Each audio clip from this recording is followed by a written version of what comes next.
on est reparti pour le troisième moment cinématographique que j'ai vécu sur cette fin d'année. Fast and Furious Hobbs and Shaw. Alors on nous a teasé une guerre entre Vin Diesel et Dwayne Johnson, les deux gros bras du cinéma américain, qui se sont livrés une guerre sans merci pour savoir qui avait la plus grosse en gros. Et j'ai envie de dire tout ça pour ça. Vin Diesel, oh là là, Vin Diesel, qui porte la franchise à bout de bras de Fast and Furious, a attaqué un peu Dwayne Johnson parce qu'il a eu sur le mois droit son propre spin-off. Vous savez, maintenant le cinéma c'est beaucoup ça, maintenant c'est les spin-offs, c'est-à-dire on étend l'univers, même dans les séries d'ailleurs, on étend l'univers d'origine pour en créer d'autres histoires à côté. Je pense notamment à The Walking Dead avec Fear the Walking Dead, je pense notamment avec Game of Thrones qui va être décuplé en 3 autres spin-offs. Je pense notamment à Viking, la série qui va être décuplée en un spin-off qui va arriver. Eh ben on s'est dit allez, on va faire pareil, regardez Harry Potter et le rose animaux fantastiques. Et ben là maintenant c'est Fast and Furious qui a le droit à Fast and Furious Hobbs and Shaw. C'est-à-dire que le méchant Owen Shaw, non c'est Deckard Shaw d'ailleurs si je dis pas de bêtises, mais Deckard Shaw s'associe avec le flic qu'il a mis en tôle, c'est-à-dire Luke Hobbs. Alors bon, le problème de Fast and Furious si vous voulez c'est que ça fait partie des franchises les plus populaires du moment qui font des records au box-office mais monstrueux alors que l'histoire n'a ni queue ni tête. Pour moi, je l'avais dit avant de voir le film et je l'ai redit après, que ce soit Fast and Furious Hobbs and Shaw, même s'ils ont tous une continuité et que les histoires se suivent, vous pouvez prendre votre cerveau, mais prenez-le, hein, vous coupez la tête à partir de là, vous prenez votre cervelle, vous la posez sur, vous la donnez au mec à l'accueil qui vend les popcorn, vous dites garde-moi ça mec, je reviens la chercher après, je vais regarder le film. Il n'y a pas de problème, il va vous la garder, ils ont des petits frigos spéciaux maintenant, ils enlèveront les coca ou j'en sais rien. Et vous revenez après, et vous inquiétez pas, vous avez peut-être l'air d'être débile pendant tout le film, mais bon, alors je dis, je fais attention, oh là là, je suis pas en train de dire qu'il faut être débile pour aller voir Fast and Furious, je peux comprendre que ça plaît à un certain public, oh là là, attention, j'ai dit un certain public, je voulais pas dire, encore une fois, qu'il fallait être teuteux pour aller le voir, ce que je voulais dire, c'est que ça peut plaire à beaucoup de monde, mais je suis désolé, il n'y a pas besoin de réfléchir pour aller voir Fast and Furious, et encore moins un spin-off de Fast and Furious. Alors l'histoire c'est quoi? Alors l'histoire c'est, encore une fois, alors je vais résumer ça en 2 mots. Fast and Furious Hobbs and Shaw, c'est égal à Godzilla vs Kong. Voilà, exactement. Vous vous rappelez de la dernière critique que j'ai fait avant l'arrêt de la chaîne, dans la pause à long terme, j'avais dit que Godzilla et vs Kong, j'avais fait la critique de ce qu'allait être le film. Il n'est pas encore sorti, mais je peux vous assurer à 95% que ça va être ça. Fast and Furious Hobbs and Shaw, c'est pareil, on a eu un avant-goût, je pense qu'à mon avis, on aura peut-être d'ailleurs Godzilla vs Kong, vs Hobbs, vs Shaw. Ça va être un truc de malade, tu vois. À mon avis, ils vont tous affronter sous sur la gueule à un moment donné. Moi, je pense, tu vois, il y aura un quatuor où les 15 vont affronter un super gros vilain. Et c'est ce qui se passe dans Fast and Furious Hobbs and Shaw. Il y a une espèce de... Alors, c'est où c'est fort. Alors, au-delà de Fast and Furious, le problème en général d'ailleurs de Fast and Furious, c'est les bagnoles. Fast and Furious, ça veut dire rapide et énervé déjà. Alors là, le titre en français, heureusement qu'ils nous laissent en anglais, parce que ça veut rien dire. Hein. Mais bon, rapide et énervé. Mais bon, Fast and Furious, en gros, c'est donc... le premier était pas trop mal, c'était un petit film d'action avec de la course de bagnole, des paris, des machins, oui bon, ça allait, c'était pas mal. Alors après, là, plus on fait du Fast and Furious, plus on s'éloigne du côté bagnole, quoi. Il y a vraiment, ça devient des films d'action, quoi. C'est on te massacre un village entier avec un couteau suisse, on te roule dessus avec une voiture, mais on se relève quand même, c'est au pire, je vais aller, tiens, je démarre une voiture dans un immeuble, genre la World Trade Center, et puis comme je dois aller dans l'immeuble voisin, je vais directement sortir par la fenêtre et atterrir dans l'autre immeuble, hashtag Fast and Furious 7, c'est ce qui s'est passé. Hein. Je vais traîner un sous-marin avec un 4x4, hashtag Fast and Furious 8, et puis on s'est dit, tiens, alors en plus Fast and Furious 9 va arriver cette année, oh là là là là là. Mais bon, normalement il doit aller jusqu'à 10 et arrêter, mais je pense que c'est des menteurs. Alors, Fast and Furious Hobbs and Shaw, on a le premier méchant hybride. Le premier méchant hybride, c'est-à-dire c'est un méchant qui le premier méchant doté d'une intelligence artificielle. Et son intelligence artificielle qui a été greffée par des super méchants, une organisation secrète, lui permet d'avoir une force surhumaine. Donc maintenant ils se battent contre des cyborgs.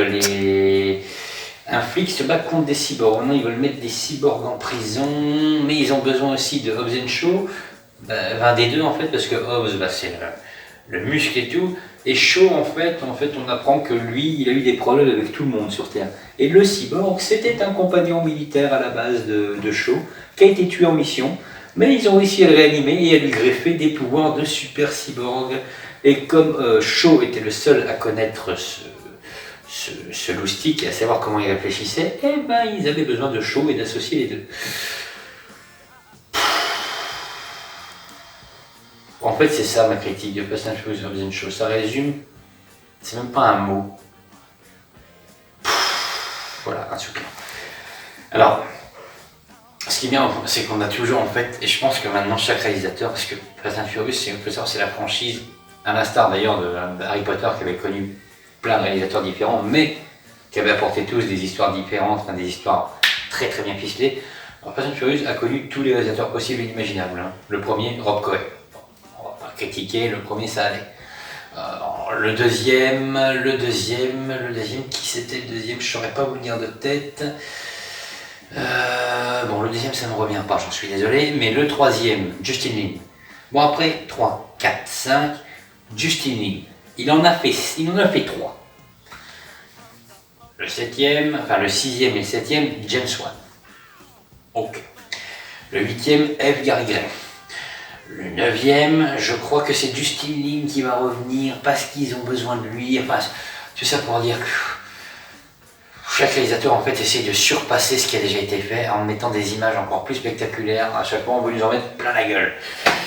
Oui, d'accord. Alors voilà. Alors,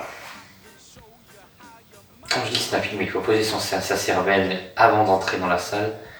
Je pense que la scène que je vais vous décrire résume en elle-même ce que je viens de dire avant. Pendant le film, nous avons une scène où les méchants poursuivent les gentils en hélicoptère. Donc ok, on a ça. Les méchants arrivent du coup à capturer une personne du clan et à le mettre dans l'hélicoptère. Donc l'hélicoptère décide de s'en aller.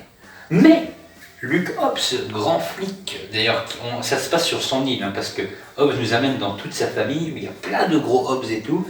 Et d'ailleurs, ils font une danse à la All Black, un torse nu avec les tatouages.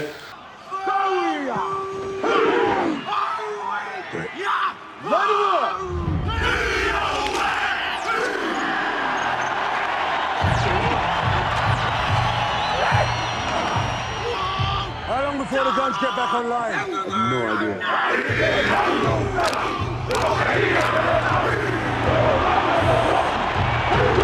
Les mecs qui se battent avec des espèces en plus comment dire, de rames avec des lames au bout, enfin c'est cliché au possible. Bon, on saluera Cliff Curtis qui est un acteur que j'adore, par contre, mais Cliff ne va plus dans ce genre de film. Si vous voulez savoir qui est Cliff Curtis, c'est un exemple, Travis dans Fear the Walking Dead, voilà. Bon, c'est lui. Bon, il s'est un peu égaré, ça c'est un peu une chose, c'est pas très grave. Surtout qu'un film de gros bras, le côté torse nu, c'était pas trop son truc, mais bon. Admettons. Alors là, on se retrouve sur l'île des Hobbs. Donc voilà, parce que Hobbs avec l'île, avec toute sa famille dedans. Un peu à la passion Vaiana. D'ailleurs, il y a quelques clins d'œil à Vaiana et Maui, d'ailleurs, dedans. Alors, pourquoi pas, mettons des clins d'œil à Disney pendant combien? De toute façon, il y a des cyborgs, il y a de tout. Il y aura peut-être des hobbits la prochaine fois. Il y aura, je sais pas, Jar Jar Binks, il y aura. Peut-être qu'on est parti Alien, peut-être même du Avatar, des X-Men. Enfin, on peut tout faire dans Fast and Furious. Vraiment. Alors la scène que je vais vous décrire, les méchants vont arriver à voir ce qu'ils veulent, ils se barrent en hélicoptère. Mais Hobbs, Papa Hobbs, prend une chaîne. Il est sûr à ce moment-là, alors déjà le mec, tu vois, il y a un de ses copains qui conduit un 4x4, je crois d'ailleurs que c'est Shaw qui conduit le 4x4. Un 4x4, mais si vous voulez, un 4x4 de dépannage, où il y a une espèce, si vous voulez, une espèce de petite grue avec une chaîne derrière. Qu'est-ce que fait Papa Hobbs? Pas de problème, déjà la bagnole elle roule à au moins 240 km/h, parce que c'est un 4x4 avec de la nitro. Fast and Furious sans nitro, c'est pas Fast and Furious. Donc le machin il avance à 10 000 km/h, on va dire. Ah ben lui, au calme, il bouge même pas, tu vois, morte couille, et. Enfin bon, il va pas morte couille, il prend la chaîne et. Un coup de lasso, Woody aurait été fier d'ailleurs, il arrive à attacher, oh là là, attacher la chaîne autour de l'hélicoptère. Et du coup, la bagnole arrive à tirer l'hélicoptère jusqu'au camp des Hobbs.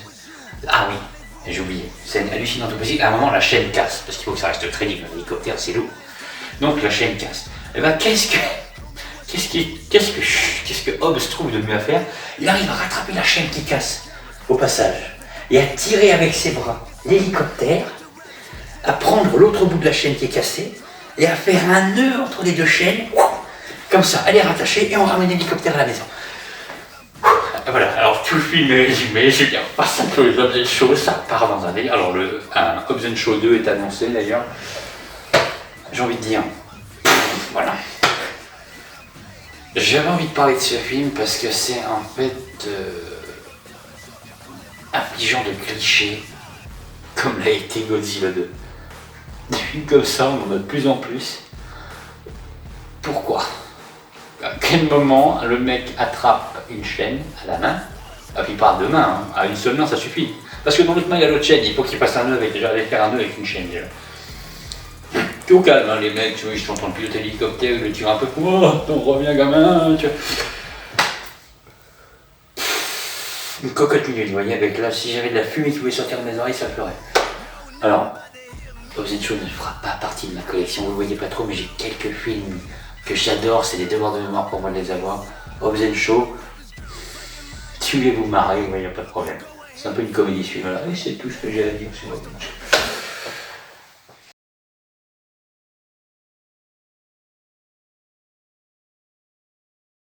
Quatrième film dont je vais vous parler, là faut que je m'asseye.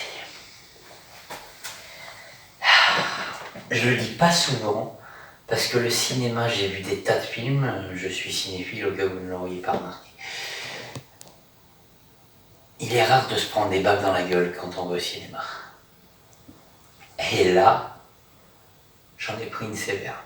Une baffe dans la gueule dans le bon sens, c'est-à-dire un film qui doit rester dans les mémoires, et un film qui... Un film intelligent, quoi. C'est tout ce qu'on a envie de voir, c'est un cinéma qui fait réfléchir. Il y a eu des grands films comme ça qui font réfléchir, comme, tiens d'ailleurs j'étais chez moi tout seul aujourd'hui, j'ai regardé un film très important à mes yeux que je vous conseille tous de voir, un film de Clint Eastwood, qui est Mystic River. Je l'ai encore regardé cet après-midi. Une baffe dans la gueule, comme l'a été Fight Club, comme l'a été beaucoup d'autres films, Les Misérables, comme l'a été... Ces films intelligents qu'on ne fait plus et qu'on arrive à refaire finalement. Joker. Joker.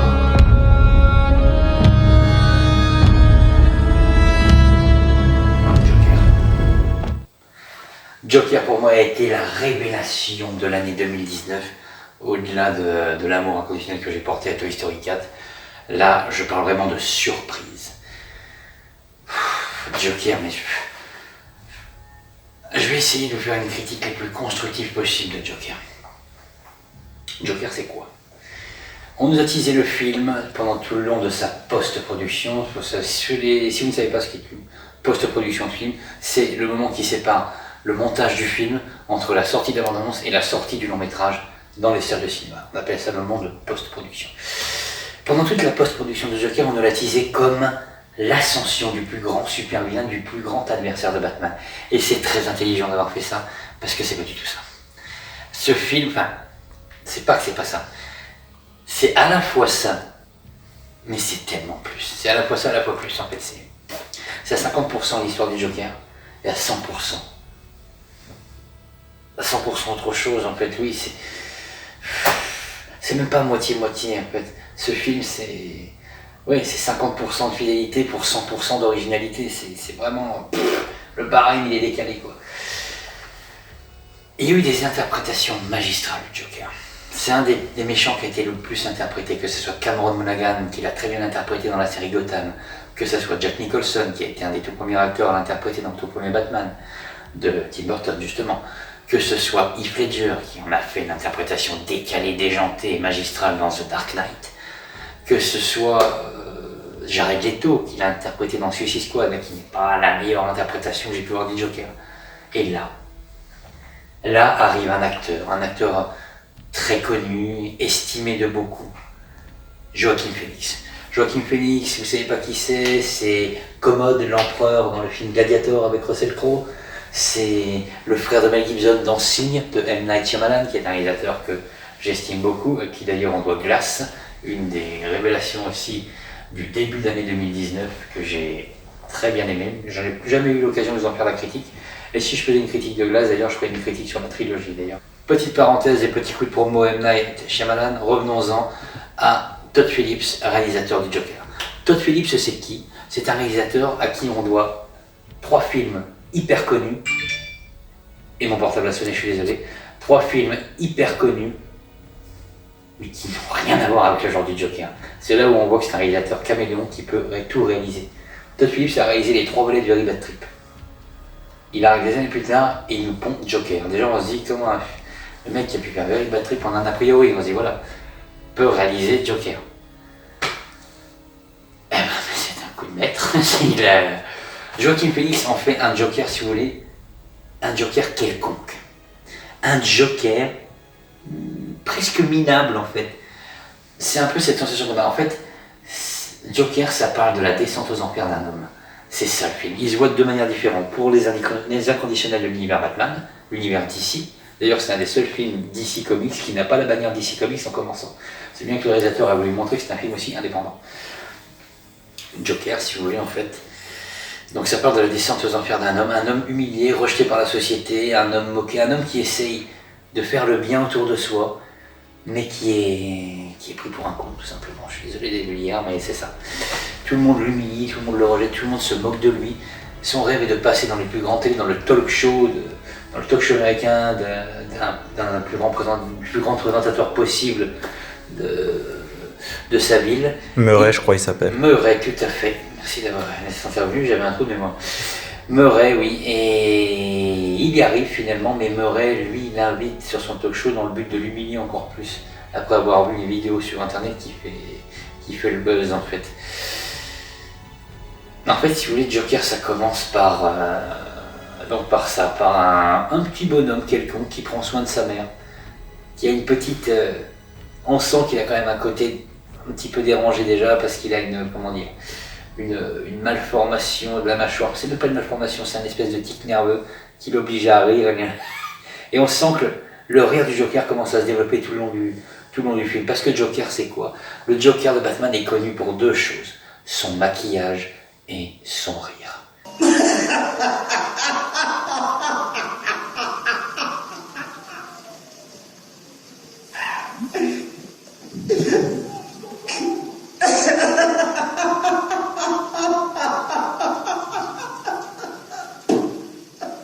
C'est les 2 choses sur lesquelles il fallait pas se rater. Mais c'est fait, mais tellement intelligemment, j'arrive même pas à en parler objectivement, tellement j'ai la bave dans la gueule encore trop récente. Joker, en fait, si vous voulez, la descente aux enfers commence quand il commence à tuer, plus par accident qu'autre chose. Il n'y avait pas une réelle volonté de tuer, il y en avait une, mais pas trop. Il tue 3 agresseurs à lui, 3 agresseurs qui se moquent de lui dans le métro, pardon. Et donc, il les tue à coups de revolver, si je ne m'abuse. Et l'amour inconditionnel que porte le Joker à sa mère dans son métrage le rend d'ailleurs schizophrène. Il pense que sa mère est quelqu'un de bien alors que sa mère est tout aussi folle que lui. Sa mère s'est imaginé une romance avec Thomas Wayne, le père de Bruce Wayne. D'ailleurs, il y a une scène très intelligente aussi du Joker, Arthur Fleck. D'ailleurs, on apprend son vrai prénom dans le film, Arthur Fleck. Aucun comics et aucun autre long métrage n'avait révélé le prénom du Joker jusqu'à présent, donc c'est Arthur Fleck. Donc Arthur, s'il n'est pas encore Joker là, dans le film, quand il va voir Bruce Wayne enfant, et il essaye de lui coller un visage à travers les grilles du manoir Wayne. Et on sent que là, une espèce de complicité morbide va s'installer entre les deux. Donc ça, c'est plutôt, c'est plutôt fidèle à l'univers Batman. Voilà, en fait, tout simplement, Joker, c'est 2 films en un. C'est à la fois un film qui traite de la naissance du plus grand méchant de tous les temps dans la ville de Gotham City, mais c'est surtout un film qui pourrait se voir sans avoir toutes ces informations. Vous n'avez jamais vu Batman? Allez voir Joker quand même, vous comprendrez l'histoire. Si vous avez déjà vu Batman, ça apportera un complément, c'est indéniable. Mais tout simplement, Batman n'a pas sa place dans ce film. Et je l'ai souvent dit, je voudrais pas qu'il y ait un Joker 2. Il faut pas qu'il y ait un Joker 2. Parce que ce Joker-là, pour moi, n'a pas l'étoffe du Joker, enfin pas pour l'instant, parce qu'on en est au début de son ascension. Mais je trouve pas qu'il a la carrure assez importante pour affronter Batman. C'est pas ce qu'on a envie de voir de ce Joker-là. Ce qu'on a envie de voir, c'est sa folie. sa schizophrénie, et au moment où il réalise en fait que sa mère ne l'est pas vraiment au final, sa mère l'a adopté par une espèce de magouille pas très claire, sa mère était schizophrène, il l'était aussi, il finit par l'étouffer sous un oreiller, désolé pour les spoils, il finit par aller au talk show qu'il voulait à tout prix aller, et en fait, non, il n'a qu'une seule idée, c'est de tuer le présentateur qui s'est foutu de sa gueule, et il le fait. Tu veux une autre blague? Non, tes blagues, on les a assez entendues. Dieu me tiendra. Tu crois un alignement mental solitaire avec une société qui l'abandonne dans son coin de traite comme de la merde? La police. C'est dire, moi, ce que tu mérites,